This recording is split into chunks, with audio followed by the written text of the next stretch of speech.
এক বনে অনেক পশু পাখি একসাথে বাস করত।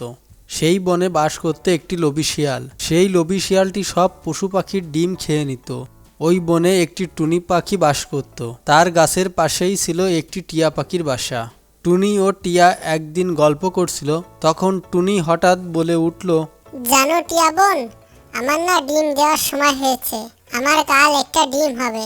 এ কথা শুনে টিয়া বলে উঠল, বাবা টুনি বোন, এবার তাহলে তোমার ডিম হবে আর এই ডিম থেকে ছানা বের হবে। হ্যাঁ টিয়া বোন, তুমি ঠিক কথাই বলিস। তারপর টুনি ও টিয়া গল্প করতে করতে খাবারের সন্ধানে বেরিয়ে গেল। পরের দিন সকালে টুনি পাখি একটি ডিম দেয়। সেই আনন্দে টুনি নাচতে থাকে আর বলে, আরে আরে টিয়া বোন, দেখো আমার একটি ডিম হয়েছে। সত্যি তো তোমার একটি ডিম হয়েছে।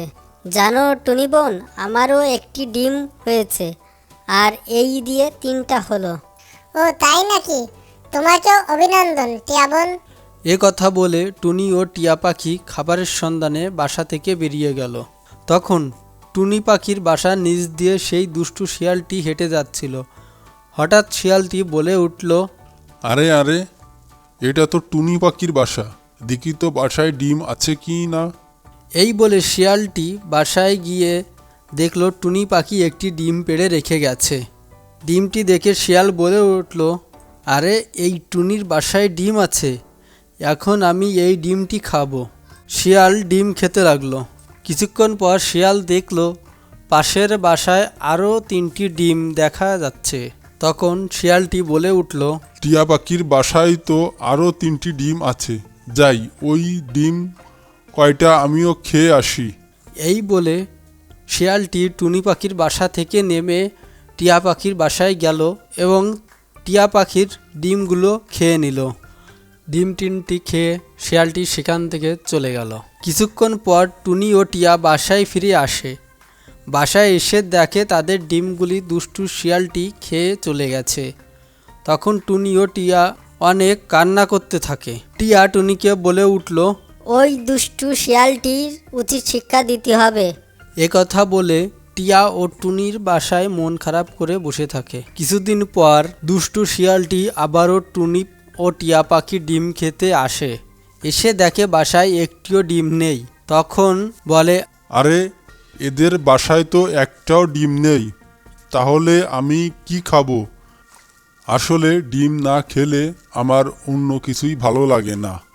যাই দেখি কোথাও ডিম পাই কি না।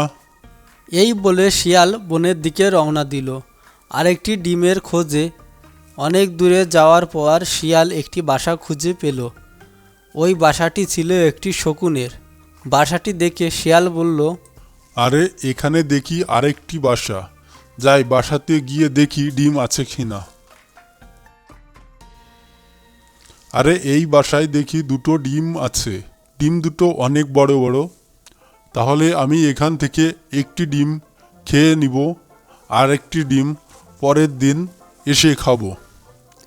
এই বলে শিয়ালটি 2টো ডিমের থেকে একটা ডিম খেয়ে নেয় এবং অন্য ডিমটি পরের দিন এসে খাবে সেজন্য রেখে চলে যায়। কিছুক্ষণ পর সেখানে শকুনটি উড়ে চলে আসে। এসে দেখে তার 2টো ডিমের থেকে একটা ডিম কে যেন খেয়ে নিচ্ছে। শকুনের বাসার পাশ দিয়ে যাওয়ার সময় টুনি ও টিয়া দেখতে পেল শকুন মন খারাপ করে বসে আছে। তখন টুনি শকুনকে বলল, আরে বন্ধু, তোমার কি হয়েছে? তুমি মন খারাপ করে বসে আছো কেন? আরে বন্ধু, কে যেন আমার 2টো ডিমের থেকে একটি ডিম খেয়ে নিল। ও এই ব্যাপার। কিছুদিন আগে আমার ও টিয়া বোনের বাসা থেকে ওই দুষ্টু শিয়ালটি ডিম চুরি করে খেয়েছে। এখানেও মনে হয় ওই শিয়ালটি তোমার ডিম চুরি করে খেয়ে ফেলেছে। শিয়ালটিকে একটি উচিত শিক্ষা দিতে হবে।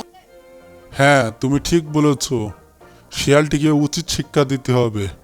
আমার 2টা ডিমিতে একটা ডিম খেয়ে নিছে, আরেকটি ডিম তো রয়েছে। এই ডিমটি খেতে আসলে তখন শিয়ালকে উচিত শিক্ষা দেব। পরের দিন সকালে টুনি, টিয়া ও শকুন একসাথে একটি গাছে চুপ করে বসে থাকে কখন শিয়ালটি আসবে এবং ধরবে। কিছুক্ষণ পর দেখলো শিয়ালটি শকুনের বাসার কাছে চলে এসেছে। কাল আমি যে ডিমটি রেখে গেছিলাম এই ডিমটি খেয়ে আমাকে অন্য আরেকটি বাসার খোঁজ নিতে হবে। এই বলে যখনই শিয়ালটি গাছে উঠে ডিমটি খেতে যাবে তখনই টিয়া, শগুন ও টুনি পাখি শিয়ালকে ঘিরে ধরল। আরে শিয়াল মামা, তুমি আমার ডিম খেয়ে নিয়েছো এবং টুনি ও টিয়া পাখির ডিমও খেয়েছো, তোমাকে তো শাস্তি পেতেই হবে। এই বলে শকুনটি তার ধারালো পায়ের নখ দিয়ে শিয়ালকে আঘাত করতে থাকে এবং শিয়াল দৌড়ে পালিয়ে যেতে থাকে। পালিয়ে যেতে যেতে শিয়াল বলল, আমাকে এবারের মতন মাফ করে দাও, আমি কোনো দিনও পাখির ডিম চুরি করে খাবো না, এবারের মতন আমাকে মাফ করে দাও। ঠিক আছে, এবারের মতন তোমাকে মাফ করে দিলাম, আর কোনো দিন যদি তুমি কোনো পাখির ডিম খেয়ে নিছো তাহলে তোমাকে আর বেঁচে থাকতে দিব না। এই বলে শকুনটি শিয়ালকে ছেড়ে দেয় এবং শিয়াল দৌড়ে সেখান থেকে পালিয়ে যায়। আমাদের ভিডিও যদি ভালো লেগে থাকে তাহলে আমাদের চ্যানেলটি অবশ্যই সাবস্ক্রাইব করবেন, যাতে পরবর্তীতে আমাদের নতুন কার্টুন ভিডিও পেলে আপনারা সাথে সাথেই দেখতে পাবেন। ধন্যবাদ।